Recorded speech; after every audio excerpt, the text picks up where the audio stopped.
Donald Trump's calls to both Russian President Vladimir Putin and Ukrainian President Volodymyr Zelenskyy in separate phone calls on Wednesday as efforts to end the Ukraine conflict gained traction.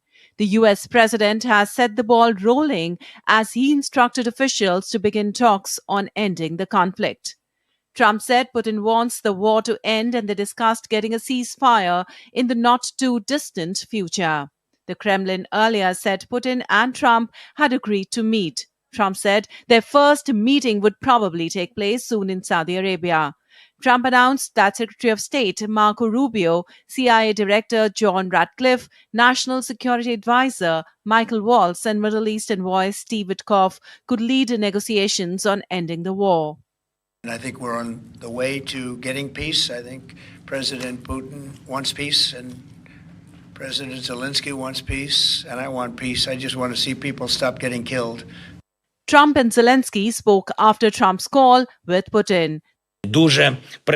Very substantive negotiations with the United States of America. I had a good, in-depth conversation with President Trump, and I appreciate the President's genuine interest in our shared opportunities and how we can bring true peace closer together. The development followed announcement by U.S. Secretary for Defense Pete Hegseth that Kyiv would have to give up its long-held goals of joining the NATO military alliance and regaining all of its territory seized by Russia. We want, like you, a sovereign and prosperous Ukraine. But we must start by recognizing that returning to Ukraine's pre-2014 borders is an unrealistic objective. Chasing this illusionary goal will only prolong the war and cause more suffering.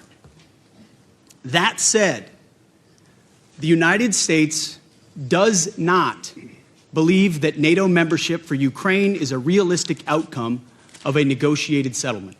European powers, including Britain, France, and Germany, said on Wednesday they had to be part of any future negotiations on the fate of Ukraine, underscoring that only a fair accord with security guarantees would ensure lasting peace. Rubio and Vice President J.D. Vance will hold talks on Friday in Munich Security Conference. Bureau Report, DT India.